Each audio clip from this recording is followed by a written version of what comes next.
Ladies and gentlemen, welcome to the main event.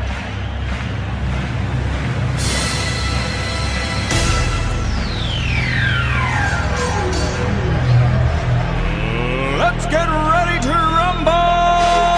Bom dia, boa tarde, boa noite. Começando mais um Liga Norte Podcast, o seu resumo semanal das notícias da NBA, da MLB e da NFL. Chegando hoje ao programa de número 39. Matheus que andou tendo dificuldade para encontrar jogadores com os números 37, 38. Como foi no 39? 39 na MLB. Vai falar um oi pra galera? Salve, salve galera, beleza? Beleza. 39 na MLB. Achei um Hall da Fama que usou 39 a carreira inteira. Tirando o ano de rookie, ele tem 33, depois começou a usar o 39 e nunca mais trocou de número, que é o Roy Campanella, ex-catcher do Brooklyn Dodgers, Hall da Fama. Ele entrou na MLB um ano depois que o Jackie Robinson quebrou a barreira do racismo, né, da cor, e ele também é negro, então por isso é significante. Jogou junto com o Jackie Robinson, foi campeão com o Jackie Robinson em 1955.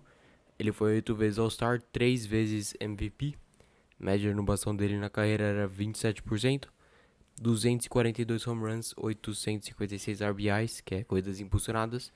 Ele liderou a MLB em RBIs em 53 anos, que ele também ganhou MVP. Beleza, tá aí então um jogador que, mesmo não sendo tão lembrado quanto o Jackie Robinson, é um jogador que fez história junto, né? Participou desse momento importante da MLB, que todos os esportes americanos celebram, né? Esse jogador e a importância que ele teve, né? Legal, então tá aí um jogador, um 39 de verdade. Um cara que ostentou um número por toda a carreira. O Dodgers aposentou a camisa 39. E então, nos Dodgers não vai ter outra opção aí pra 39. Beleza, mas agora o 39 já foi, você tem que pensar no 40, certo? Vamos então começar nessa ordem que tá aí.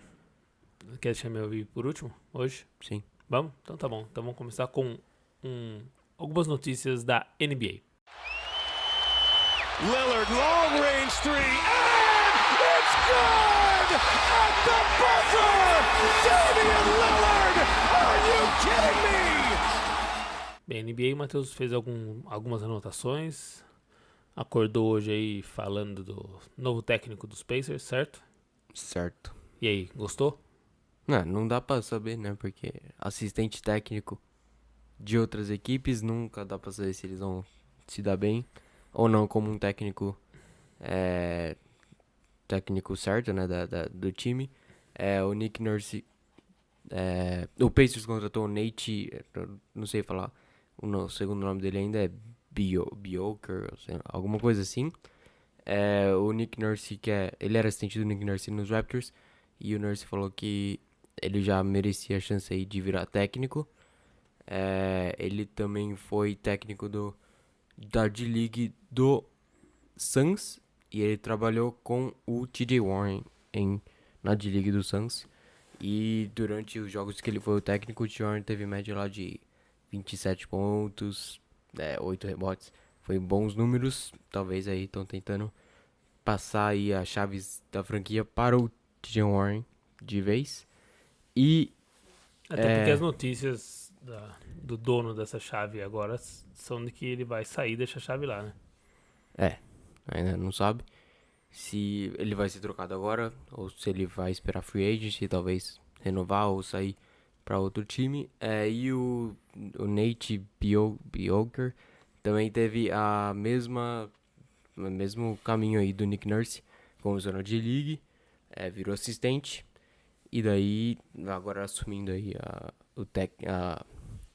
o cargo de técnico principal aí de uma equipe da NBA. Beleza.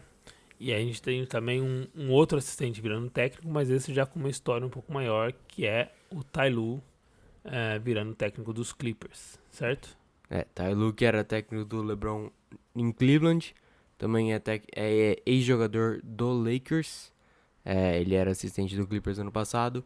E com a demissão do Doc Rivers, ele acabou assumindo aí a vaga.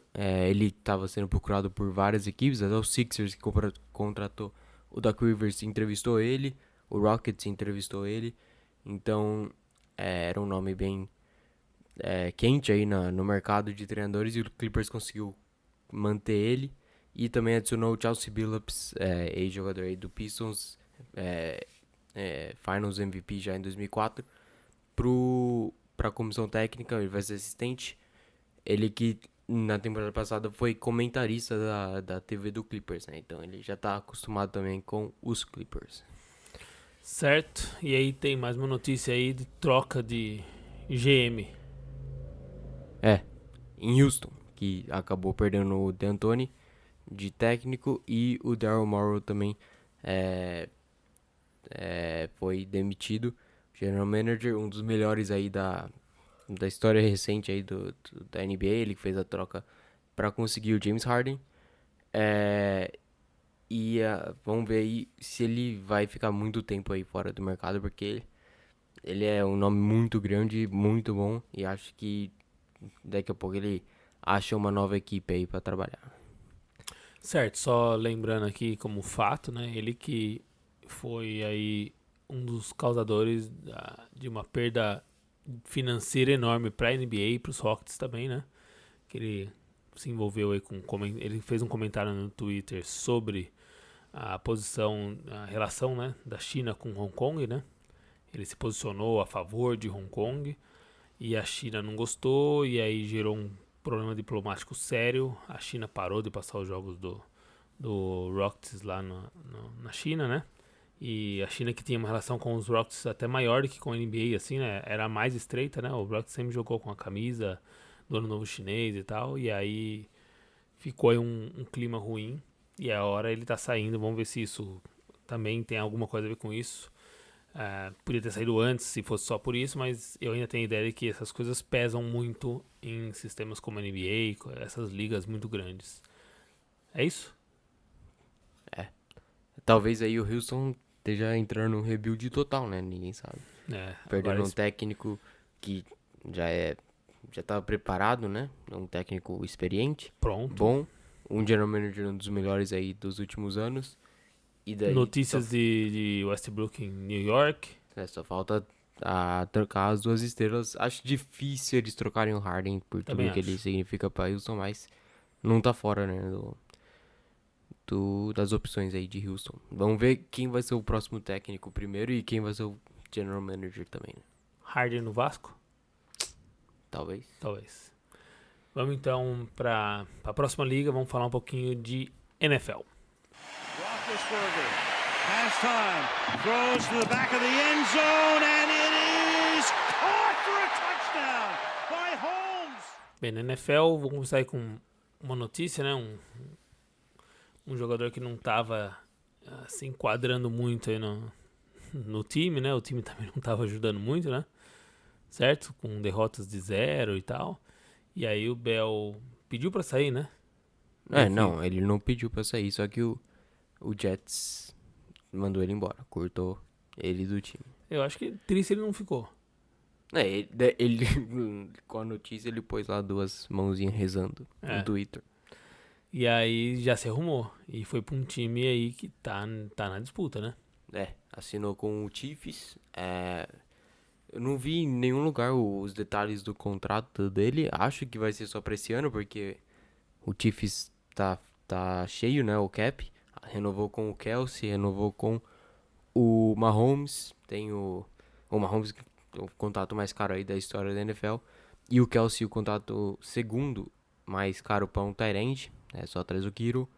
Então acho que vai ser só por um ano, mas o Bell vai adicionar bastante aí pros Chiefs, que o running back titular é rookie. Tá jogando muito bem essa temporada, só que ainda é um rookie. E o Le'Veon Bell, quando ele tá envolvido no ataque, porque o técnico Adam Gaze em Nova York não sabia usar o Le'Veon Bell, ou também não queria usar, pelo jeito ele era contra a contratação do Bell. E O Bell não produziu nada, não conseguiu ajudar o Jets. E acho que ele vai adicionar bastante aí pro Chiefs, porque o Andy Reid vamos falar que ele é um pouco melhor que o Adam Gaze na mente ofensiva, né? Certo, vamos esperar para ver então, ver o que isso vai dar. Se vai trazer frutos para os dois e automaticamente colocar o Chiefs mais forte ainda nessa disputa pelo título. Bem, vamos dar aquela passada nos jogos com alguns comentários, alguns pitacos aí que o Matheus tem para trazer. Vamos começar então com o jogo entre Detroit Lions e Jaguars, onde o Lions venceu por 34-16. Um jogo mais ou menos, né? Acho que ninguém parou pra assistir esse jogo, a não ser se é torcedor do Detroit ou do Jacksonville, porque dois times com não muitas ambições aí nessa temporada, e acabou que o Lions conseguiu a vitória, com o Matthew Stafford jogando bem, e o DeAndre Swift, o running back rookie, passando das 100 jardas, um bom indício aí pro futuro aí de Detroit. Que eu lembro ano passado, antes do Kerryon Johnson chegar, eles não tinham um running back passando das 100 jardas por 6, 7 anos, desde o Reggie Bush lá em 2012, 2013. Tá aí, então, um olhar otimista pro futuro dos Lions. Próximo jogo foi Bengals e Colts, uma vitória de 31-27 dos Colts. Virada dos Colts. O Bengals começou com tudo, o Joe Burrow voando. Eu vi abriu aí 21-0. que o Bengals não ajuda o Burrow. Abriu 21-0, só que a defesa do Bengals não conseguiu segurar por muito tempo o Colts. Philip Rivers passou das 350 jardas, jogando muito bem. O Jonathan Taylor também virou aí o running back titular dos Colts com a lesão do Marlon Mack. Ele também é rookie, foi um dos líderes de jardas na carreira na universidade de Wisconsin.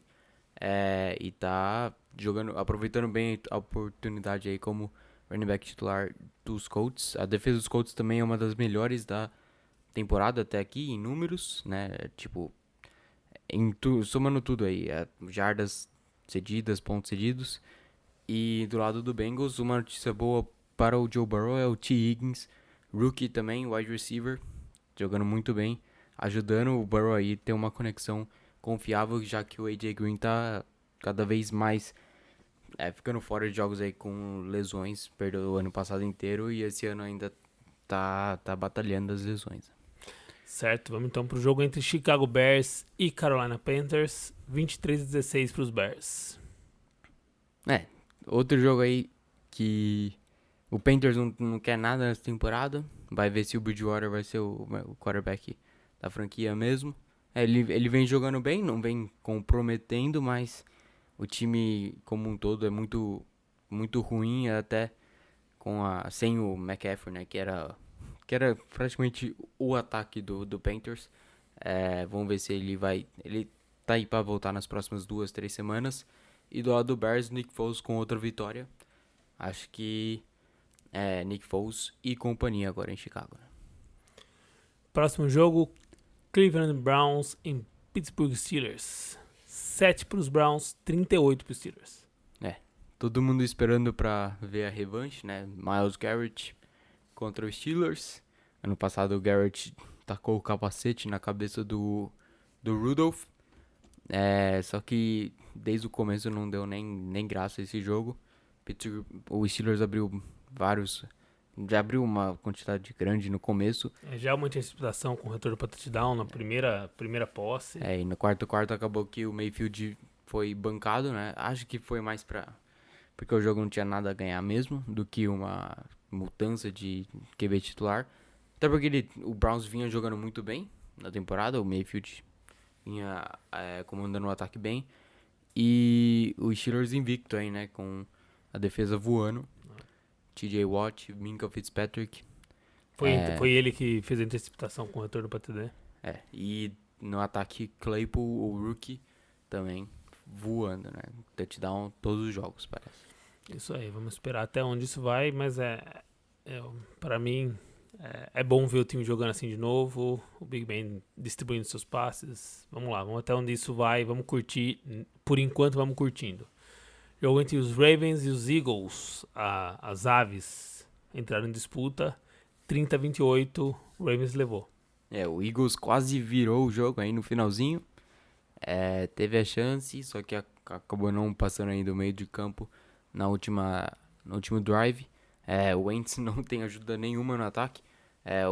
Só tem o Miles Sanders como running back, mas o Zach Ertz machucou o tight end. E os wide receivers são jogadores que foram draftados em rodadas altas aí nos últimos drafts ou até não draftados. Tá feia a coisa lá, Philadelphia, sem falar também da linha ofensiva. 3 lesões, tá tudo praticamente reserva. O Wentz está tendo que sobreviver a cada snap lá na Philadelphia. E do lado do Ravens, um bom jogo do Lamar Jackson, que empatou o Michael Vick para jogos de mais de 100 jardas e 100 jardas terrestres e aéreas no mesmo jogo, né?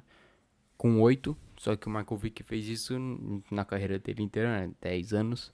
O Lamar Jackson fez em 2 anos e meio. Isso aí, muito pra fazer ainda, pra construir ainda. Vamos então agora de Houston, Texas e Tennessee Titans. 42-36 na prorrogação. Titans, um dos invictos também, né? Tannehill voando. Talvez aí um terceiro aí na briga de MVP nessa temporada. Terceiro, quarto, brigando aí com o Josh Allen. E Derrick Henry jogou muito bem. Acho que foi o primeiro jogo aí dessa temporada que ele conseguiu aí passar das 150, 170 jardas.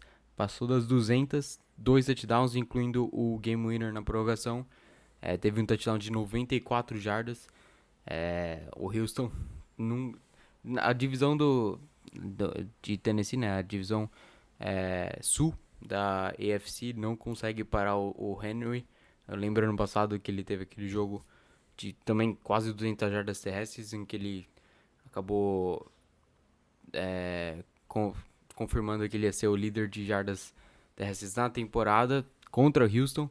Também teve jogos contra o Jaguars 2 anos seguidos com touchdowns de 98 jardas.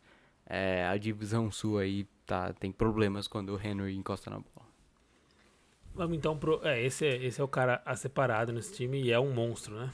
É um monstro. Vamos lá pro próximo jogo, o Washington Football Team contra os Giants. E o Giants conseguiu levar uma 20-19. Washington desistiu do Dwayne Haskins, que teve números bons até. Não lembro com quem ele estava sendo comparado nos primeiros 8 jogos, mas era alguém que conseguiu virar titular e ganhar posição, enquanto ele perdeu a posição para o Kyle Allen, que se o Kyle Allen é titular, quer dizer que o seu time está tancando, né? O que aconteceu com o Carolina Panthers ano passado, depois da lesão do Ken Newton. E perder pro Giants é o sinal que o seu time é ruim. Né? Vamos lá, então, próximo jogo, Broncos e Patriots, 18-12, jogo sem muito TD, mas com vitória do Broncos lá. O famoso ganhou lá. Era pra ser mais pontos, né, pra Denver, se os wide receivers e tight end segurassem a bola. Acho que se tivesse Courtland Sutton e se tivesse Noah Fant, o Locke ia terminar com pelo menos 3 touchdowns. Teve 3 drops na endzone, um drop na linha de 4 jardas. Mas o Denver, principalmente com a defesa, conseguiu segurar o Patriots. O Lindsay passou das 100 jardas no jogo de volta dele, né? Ele tinha perdido as últimas 4 semanas. E o Locke é o quarterback mais jovem da história a vencer em New England. Um número impressionante, né? Não fez nenhum TD, pelo jeito não por culpa dele, mas tá aí. O número tá lá, a vitória tá lá, né? O Belichick tava quase invicto aí contra QBs, fazendo seu no máximo 8º jogo como titular. E acabou perdendo aí pro D-Lock. Que se ele terminou com um rating só de 34 pontos, porque teve 2 interceptações no final. Mas se os 4 drops aí que eu falei acontecessem, ele ia ter com um rating de quase 90. Então acho que ele foi prejudicado aí pelos wide receivers, né? Mas é o que ele tem pra trabalhar, ele vai ter que mostrar serviço assim. O Noah Fant vai voltar semana que vem, acho. Então já é uma arma importante. Já é uma adição. É. Vamos então pro jogo entre os Falcons e os Vikings, 40-23 pros Falcons. Finalmente a Atlanta conseguiu a vitória, uma semana depois de mandar o Dan Quinn embora. E o Vikings também, decepção total essa temporada. A única coisa boa que tá saindo de Minnesota é o rookie Justin Jefferson, wide receiver. Veio para substituir o Stephon Diggs, que tá em Buffalo.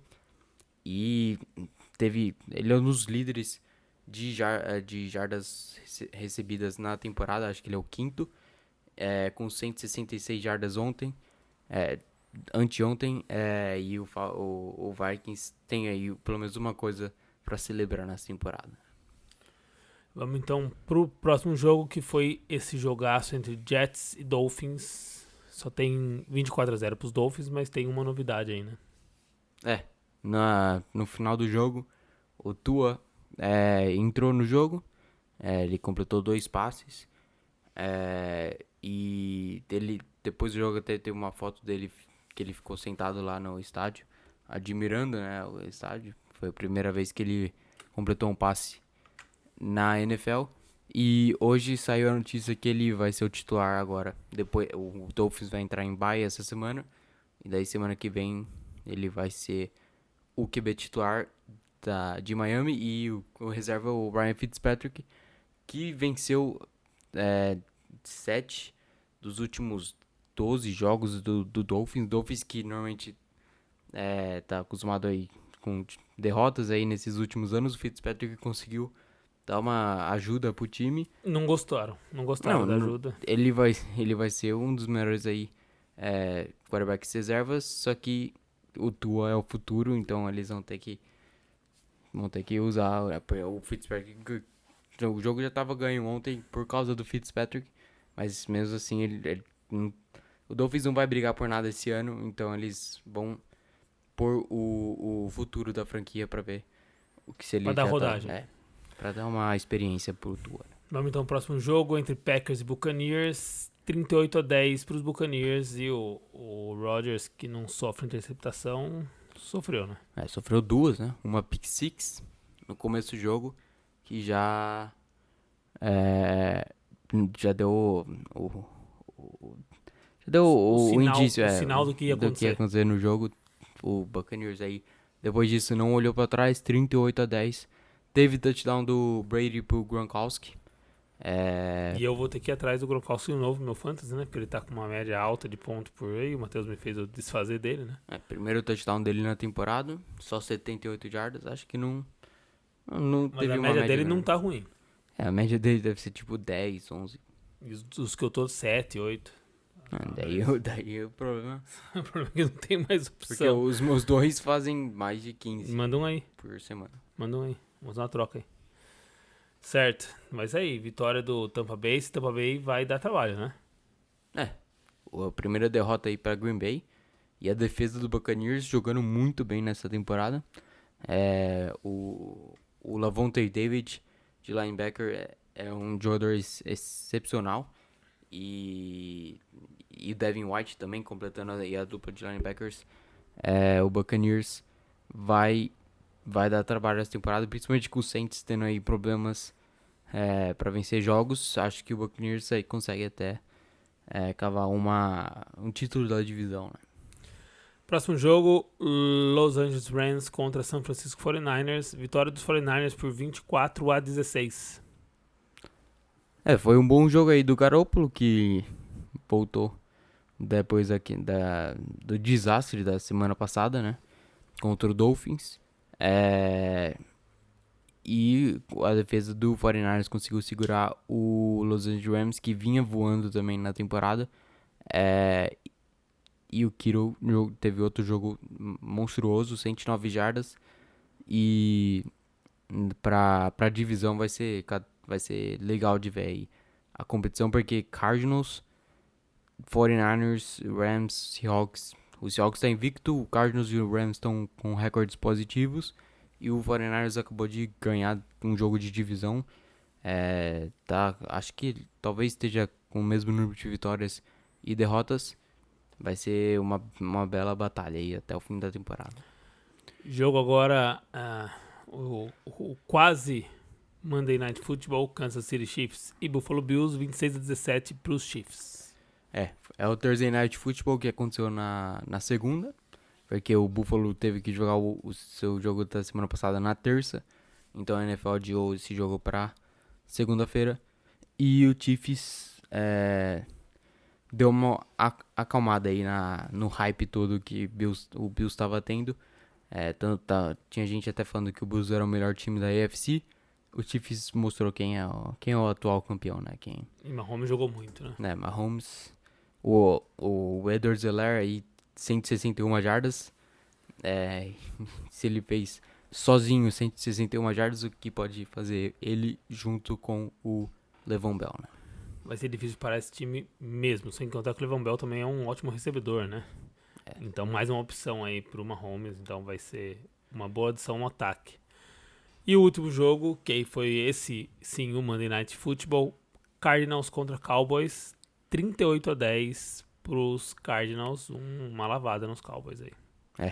Em Dalton. Era de se esperar, né? Com o Andy Dalton como titular.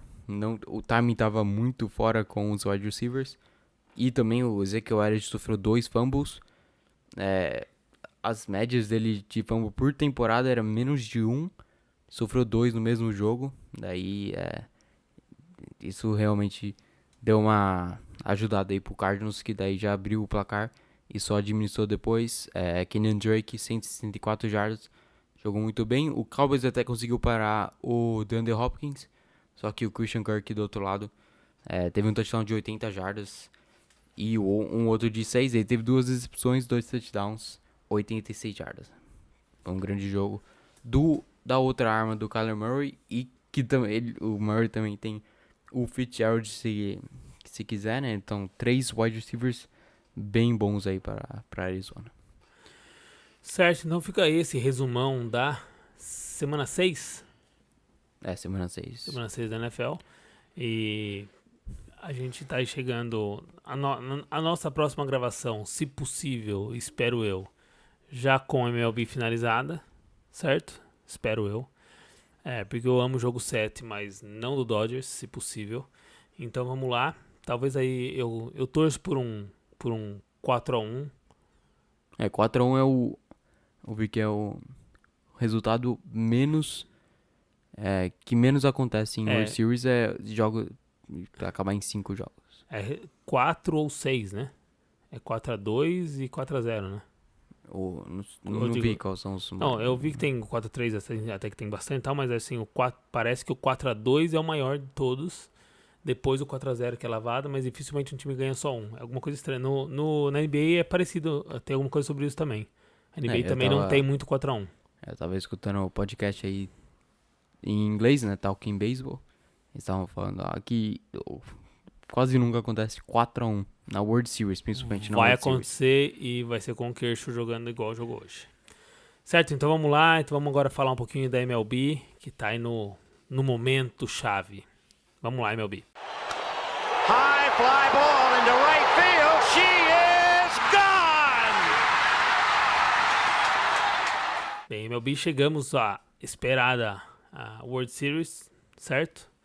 E aí tiveram aí... Matheus, fala um pouquinho as 2 séries encerradas, né? Vamos lá. Championship Series, né? A ALCS, American League Championship Series, e a National League Championship Series. Na American League, Tampa Bay Rays e Houston Astros. O Rays abriu 3-0. Muito por conta do Altuve no lado defensivo. O Altuve estava batendo home run todas as primeiras entradas da série. Mas dando só que, ponto direto. No jogo 2, tava 2 outs, 1 em base. Foi uma bola pro Altuve, era só ele acertar o passe aí pro Gurriel na primeira base e acabar a entrada. Ele jogou muito baixo. O Gurriel até tava pra ter pegado, mas não conseguiu. E o arremesso seguinte foi um home run. Abriu 3-0. E o Haskins não conseguiu voltar. E depois no jogo 3 também, lá pra 8ª entrada, ele podia conseguir uma double play e ficar só com um em base. Ele acabou errando, as bases encheram e o Rays começou a rodar as bases, abriu bastante pontos e o Astros não conseguiu voltar na 9ª entrada. Só que depois de abrir 3-0, o Astros empatou 3-3, foi o segundo time da história a forçar um jogo 7 perdendo de 3-0. O outro time tinha sido o Red Sox contra o Yankees em 2004, que conseguiu virar e ganhar o jogo 7, só que o Astros não conseguiu. Charlie Morton foi o arremessador do Rays pro jogo 7. Ele tá 4-0 em jogos de tipo winners take all, que é tipo jogo 7 melhor de 7, jogo 5 das melhores de 5, ou wild card, que é quando era um jogo só, né? Esse ano foi melhor de 3. E no ataque, o único jogador do Rays que teve uma pós-temporada boa de ataque foi o Ranger Rosarena. Ele teve 4 home runs contra o Astros. Ele já tinha tido 3 contra o Yankees. Ele bateu 1 no jogo 7 na primeira entrada para abrir 2-0 e acabou batendo o recorde de home runs em uma pós-temporada por um rookie com 7. O recorde anterior era do Longoria em 2008 com 6, que o Longoria era do Rays, e o Rays acabou indo para a World Series pela primeira vez na história da franquia, perdeu pro Phillies, e esse ano o Rays foi para a World Series pela segunda vez na história da franquia, com um rookie ele também liderando o time em home runs. Ele acabou ganhando o prêmio de MVP da série, e um fato legal é que ele vai ser o rookie ainda ano que vem, ele é ainda elegível para rookie, então pode ser que ele esteja aí competindo para Rookie of the Year no final da próxima temporada. Então tá aí esse Rays, que até o Matheus acabou comentando essa história do Longoria. A gente já falou um pouquinho disso, mas foi o primeiro jogo que a gente viu na MLB lá no estádio do Tampa Bay. Então a gente acabou ficando com um carinho. E aí o Matheus tinha a camisa do Longoria, né? Eu tinha do Will Myers. E eu do Longoria. E aí você pegou a minha. Ficou pequena. E ficou pequena pra mim, porque eu também tava em fase de crescimento. E o Matheus também cresceu um pouquinho, e aí ficou boa pra ele. Então a gente tinha a camisa do Longoria, que na época era o grande jogador, assim, né? Um dos grandes jogadores do time, né? Mas assim, de nome, o Will Myers de tinha história. acabado de ganhar Rookie of the Year. Isso. Ele era o principal, até porque ele fez em 2008. Liderando o time pra World Series pela primeira vez na história da franquia. Isso. E o Heitor pegou a do outro também top, que era o Hellickson, que talvez, acho que tá no Philadelphia Phillies. E o Heitor escolheu ela porque começava com H. Certo? Foi isso. Essa é a história. Mas tem aí, então eu tinha essa camisa do Longoria e a gente acaba tendo essa relação que pra mim, sinceramente, acabou aqui no começo da World Series. Ela está enterrada. Certo? Vamos então falar um pouquinho do outro campeão que chegou também no World Series. Vamos falar um pouquinho do Dodgers. Braves e Dodgers. Que jogo 7, né? Que série, né? O Braves abriu 2-0. No terceiro jogo, o Dodgers bateu um recorde de corridas em uma entrada na pós-temporada com 11 na primeira entrada. Conseguiu fazer 3-1. 2-1. O Braves devolveu a pancada. Devolveu a pancada. O Dodgers estava... Quando ganhou esse jogo, já estava quase certo que ia fazer 2-2, porque ia ser um rookie fazendo a sétima vez que ele ia começar um jogo na carreira, contra o Clayton Kershaw no jogo 4, que aí o melhor arremessador da sua geração, e acabou que o Kershaw conseguiu a derrota e o rookie, o Bryce Wilson, a vitória com 6 entradas. Abriu 3-1. E só se deu uma corrida em 6 entradas. O Braves abriu 3-1. E daí começou a virada do Dodgers. Jogo 5. Will Smith contra Will Smith. Deu melhor pro catcher dos Dodgers. Um home run para virar a partida. E Mookie Betts na defesa já começou aí dar uma previsão do que ia acontecer nos próximos jogos. Ele conseguiu uma catch quase na chuteira dele. E ele foi lançar pro catcher, né? Pra queimar o corredor da terceira base. Só que o Ozuna tinha saído antes da base, então mesmo ele chegando antes da bola, ele acabou sendo eliminado. E a entrada acabou aí com essa double play. No jogo 6, o Dodgers abriu 3-0. É legal explicar, né? Então, assim, quando ele pegou essa bola que ele salvou, ele já tava fora da base, né? E ele tem que, a hora que a bola bate na luva, ele tem que estar na base e aí dali ele tem que sair correndo, né? Certo. E aí quando fez, tipo, o VAR, meteu a revisão lá, e aí viu que ele tava fora e acabou a entrada, né? Foi 2 eliminados. E no jogo 6, o Dodgers abriu 3-0 na primeira entrada. Tava o Freeman na segunda base. Ozuna também no bastão agora, em vez de estar nas bases. Bateu uma bola longa. O Mookie pulou 2 metros de altura. E conseguiu eliminar o Ozuna, que provavelmente ia ser uma rebatida dupla. Também acabou a entrada. E o Dodgers conseguiu segurar o Braves para ganhar de 3-1 no jogo 6. E pro jogo 7 foi um jogaço. O Braves conseguiu uma corrida na primeira entrada e uma na segunda, abriu 2-0. O Will Smith conseguiu uma rebatida para impulsionar 2 corridas na terceira entrada para ficar 2-2.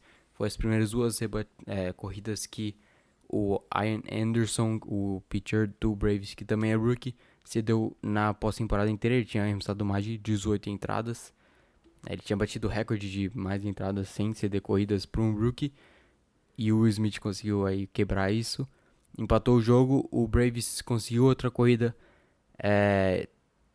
com um 3-2 na quarta entrada. E nessa mesma entrada teve outro erro do Braves correndo bases. Dessa vez o Justin Turner conseguiu uma queimada dupla, se esticando para queimar o Swanson, correndo da terceira para a quarta. E depois já imediatamente jogou para o Seager na terceira base para eliminar o Austin Riley. Também acabou a entrada. E Trabalho espetacular da defesa, né? E na entrada seguinte, com 3-2 no placar pro Braves, o Freeman conseguiu uma rebatida longa. O Mookie pulou e dessa vez foi além do muro para pegar a bolinha. Roubou um home run do Freeman. E já na seguinte oportunidade do Dodgers no bastão, o Kike Hernandez empatou o jogo, provando aí o Mookie salvou o Dodgers.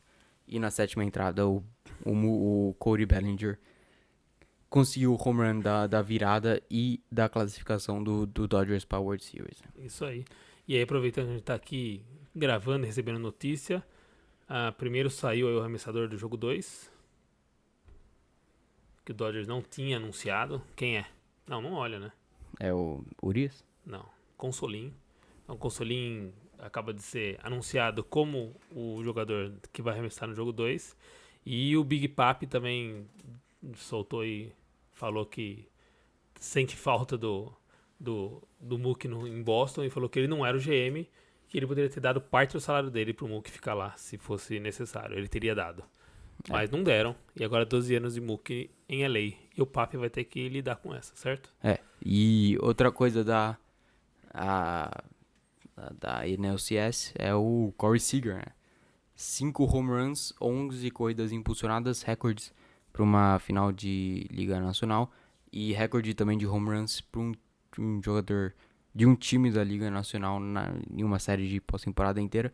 Ele empatou com o Chase Utley, que em 2009 conseguiu 5 na World Series, que o Phillies acabou vencendo pelo segundo ano consecutivo.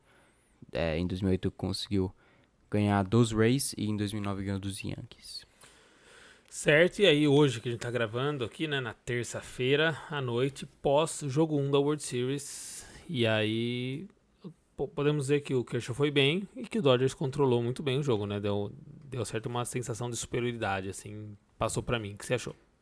Kershaw contra Glasnow, os dois foram um pouco O Kershaw teve um bom jogo no wild card, só que foi contra o Brewers, que é um time que não era nem pra estar na pós-temporada, se fosse uma Temporada normal. temporada normal. E depois teve aí alguns momentos difíceis contra o Padres, se deu um back-to-back home run e ficou 4-3 o jogo. Se não fosse o Bellinger, o Dodgers poderia ter perdido o jogo 2. E também se deu 6 corridas aí e perdeu para um rookie no jogo 4 contra o Braves. E o Glasnow também... Teve um jogo bom contra o Braves também, né? Teve o primeiro jogo contra o Braves, né? Não, ele só jogou um jogo, jogou do 4. Braves? Jogo 4. Então, Foi jogo... Buehler, Gonsolin, Urias, Então Kershaw. não teve nenhum... Nessa pós não tinha tido nada bom ainda. Só contra o Brewers, 8 entradas, Que aí que você 0 falou, corrida. meio fácil.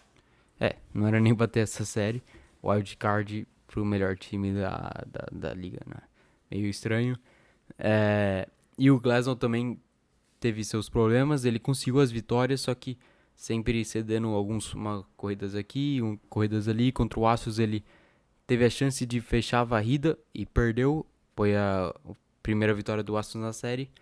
Então os dois precisando aí confirmar o quão bom eles são nesse jogo. E acabou dando melhor pro Kershaw, que só cedeu uma corrida em 6 entradas, 2 rebatidas e 1 walk. E o Glasnow acabou cedendo aí, foi acho que foi 5 corridas que o Glasnow, 6 corridas que o Glasnow cedeu. E acabou com a derrota no jogo 1. E o Kershaw com a vitória. O Kershaw era o 5º pior ERA para um arremessador na World Series, na história. Hoje conseguiu ceder apenas uma corrida em 6 entradas. Mas fala aí, você falou, eu acabei não ouvindo o que você falou, mas ele também bateu recorde. Bateu recorde não, subiu no ranking, né? Agora é o segundo. Se tiver um jogo 5, muito provável que ele vai passar o Justin Verlander para mais strikeouts em pós-temporada, né? Verlander All com time, 205. Né? All time, que é um número... E o Verlander não jogou esse ano, machucou na temporada regular e vai perder ano que vem, a temporada que vem inteira. Então o Kershaw vai ter pelo menos 2, esse jogo e mais a temporada que vem para passar o Verlander. E ele é mais novo que o Verlander, então acho que ele vai conseguir se segurar aí na frente. Esses números são importantes para carreiras desses jogadores. O que você acha então de Gonsolin no jogo 2? Vai ser Gonsolin contra Blake Snell. O Snell é um hamster muito bom, né? Ganhou o Cy Young em 2018. Só que ele tem problemas em segurar os arremessos, né? Ele passa dos 100 arremessos na 5ª entrada. E normalmente ele não passa da 5ª entrada, no máximo 6ª. E até por isso o Rays montou um bullpen aí sensacional. Que nenhum dos melhores do bullpen foram usados no jogo de hoje. Então eles vão estar tudo em 4 dias de descanso para amanhã. Então se tiver um jogo próximo, ou se o Rays estiver ganhando de 1-0, vai ser bem difícil aí. O Dodgers tem que buscar bastante aí a corrida. Mas acho que com o ataque que o Dodgers tem, acho que não vai ser tão difícil assim, né? Principalmente o Nick Anderson teve problemas contra o Astros. Altuve e Correa conseguiram marcar ele. Contra ele, acho que Betts, Seager, Bellinger não vão ter tantos problemas assim. E o Gonsolin do outro lado também. Ele teve começo de jogo muito bom no jogo 2 contra o Braves. 9 outs seguidos. Era um jogo perfeito até a 4ª entrada. Daí ele se deu um home run de 2 corridas. E depois se deu mais 3. E daí no jogo 7 se deu 2 corridas. Acho que ele não vai passar aí de 3 entradas no máximo. E acho que vai ser um jogo de bullpen aí pro Dodgers, que também não usou nenhum dos grandes arremessadores, né? O Conseguiu Graterol, controlar bem hoje, né? O Graterol, o Trinan, só o Baez e o Joe Kelly entraram. Mas entraram não com tanto estresse e foram poucos arremessos também, né? Certo, então estamos aí, próximos jogos hoje, estamos na terça-feira, então tem jogo 4ª e 5ª. Não, 4ª. Como? Terça, 4ª, sexta, Então. sábado, domingo. Então vamos lá, então hoje terça-feira, então terça e 4ª, aí já descansa na 5ª, Sexta, sábado, domingo, descansa segunda, terça e quarta. É como se fosse uma World Series com viagem, né? Porque normalmente é 2 jogos no Três time da fora, casa, 2 em 3 casa. fora e daí 2 em casa. Legal, então tem descanso, faz com que os arremessadores consigam chegar em melhores condições aos jogos também, certo? Em vez de jogar jogo 1 e jogo 6, como foi o Buehler e o Fried na série do Braves e Dodgers, e até como foi o Snell na série do O Rays. Kershaw pode jogar 1 e 5. O Kershaw que Com o começou o mesmo jogo número- 1 e com o mesmo dia Glasnow de que jogou. descanso. Os dois vão jogar com o mesmo. Vão jogar o jogo 5, né? Glasnow e Kershaw.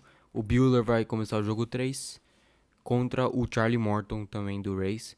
E daí pro jogo 4, acho que vai ser o Urias, né? Provavelmente. Se ele não for usado do bullpen Pra fechar nos nenhum outros desses jogos importantes. E pro E fica- Rays acho que vai ser o Yarbrough, que é essencialmente o quarto titular. Ele veio do bullpen hoje, mas também não arremessou tantos arremessos. E acho que ele vai estar aí pra começar o jogo 4. E aí o Buehler jogando 3 o jogo 7. é o cara do 7. Certo? Que não vai ter, então tá de boa. Amanhã acho que vai ser Gonsolin e Dusty May combinados. Certo. É uma dupla boa de cabelos. De rookies. Beleza? Então tá bom, fica aí, bem. Não precisa nem falar, né? Perde um tempinho, assiste aí, que só jogão. Hoje teve um vídeo explicando os 3 arremessos principais do Kershaw, né? E é um vídeo mostrando a diferença de como ele segura a bola, a diferença de onde a bola sai e a diferença de onde a bola chega. Se você começa a ver isso e entender tudo o que acontece no jogo de beisebol, você, no mínimo, você vai dar mais valor. E é muito legal de ver as histórias e tal. E outra coisa, o Dodgers e o Rays são muito parecidos no jeito que eles foram construídos. O atual general manager do Dodgers era general manager do Rays. Ele que contratou o atual técnico do Rays. E aqui os jornalistas veem o Dodgers como um Tampa Bay Rays rico, com dinheiro para pagar os jogadores, porque o Dodgers tem a segunda maior folha salarial, só atrás do Yankees, e o Rays tem a terceira menor folha salarial. Chegou na pós-temporada ganhando do Yankees durante a pós-temporada, e é um duelo interessante, né? Porque são 2 times que veem um jogo com bastante uso de números, usam bastante shift na defesa para mudar as posições, até por isso são 2 das melhores defesas da MLB. Usam também o bullpen de todo jeito, usam pinch hitters, até o Kiki, pinch hitter. Hoje, no jogo 7, ele entrou no lugar do Peterson no meio do jogo. O Brosal entrou no meio do jogo no jogo 5 contra o Yankees para bater o home run em cima do Chapman para dar a vitória pro Rays. Então são times muito parecidos que gostam de mexer bastante nas... 2 coisas que eu reparei hoje assim que mostram o quanto eles dão valor para esses números foi o momento em que o coreano entrou para rebater e saiu antes de rebater porque trocou o arremessador e aí não dá o encaixas. E o Brosal que entrou conseguiu a rebatida para impulsionar a corrida. Isso. Então, quer dizer, trabalhar com número. E outra coisa que você falou agora desse shift na defesa é 2 bolas seguidas que foram flyouts que o Kiki pegou a bola. Uma bola foi atrás da segunda base, bem atrás da segunda base, ele que pegou. Próximo arremessador, a bola foi bem alta, quase atrás da primeira base, e ele que pegou. Porque ele tava em um lugar diferente, porque era um arremessador que rebatia, um rebatedor que rebatia mais pra esse lado. E aí fica claro como... É verdade. É verdade esse bilhete. O Rays contra o Will Smith usou 4 outfields, pôs o Brandon Lau, que é o segundo da base, no outfield, e ficou com 3 só no infield. O Rays usa bastante 4 outfielders. É legal ver isso funcionando e ver o quanto isso é de verdade, e os números mostram isso, né? Isso me lembra muito poker, que é trabalhar com probabilidade e tal, é legal. As pessoas querem que acabe o shift pra ter mais jogadas espetaculares na defesa, porque tendo 3 outfielders, eles têm que Cobrir correr um espaço mais, maior. eles fazem as jogadas caindo no chão. Se tem os 4 jogadores do infield, um em cada posição, o shortstop vai voltar a fazer as grandes jogadas que faziam, pulando pra pegar a bola. Acho legal, mas sou contra. Acho que a defesa tem que trabalhar porque daí pra ser a melhor defesa possível. aumenta mais o show, né? E também querem diminuir os muros pra ter mais roubos de home run, como tá tendo aí em Texas. Certo, então vamos ver o que vai acontecendo. Mas por enquanto é isso que a gente tem. Vamos com essas defesas fantásticas que estão acontecendo mesmo sem essas mudanças aí que o Matheus está falando. Ou o Dodgers, por exemplo, com grandes defesas nesses últimos jogos. Então é isso, vamos então esperar como vai ser essa World Series. Se dessa vez vem para nós, se a gente termina um pouco mais feliz daqui uma semana. Certo? Certo. Tá confiante? Tô. Então tá bom. Tô. Então tá bom. Então vamos lá. Agora, só lembrando, se vocês quiserem acompanhar essas melhores jogadas e notícias dos jogos, o Matheus está sempre atualizando o Instagram com principalmente essas grandes jogadas que ele comentou agora. A gente também está aí disponível, né, que é o @LigaNortePod em todas as redes. E aí nosso e-mail também é liganortepod@gmail.com e o nosso site liganortepod.com. E bem, é isso, a gente se vê na semana que vem. Escute a gente em todos os tocadores de podcasts disponíveis. A gente vai estar de volta, possivelmente com o Dodgers campeão da World Series depois de quantos anos? 32? 32 anos. Vai ser Los Angeles pode ter aí Lakers e Dodgers ganhando, vai ser interessante. E Tampa Bay pode ter Tampa Bay Rays e Tampa Bay Lightning ganhando, que é do hockey. Dois times que acabaram de ter, duas cidades que acabaram de ter campeões estão disputando aí mais um título. Vamos ver quem vai levar o segundo para casa. Até mais, tchau, tchau. Falou.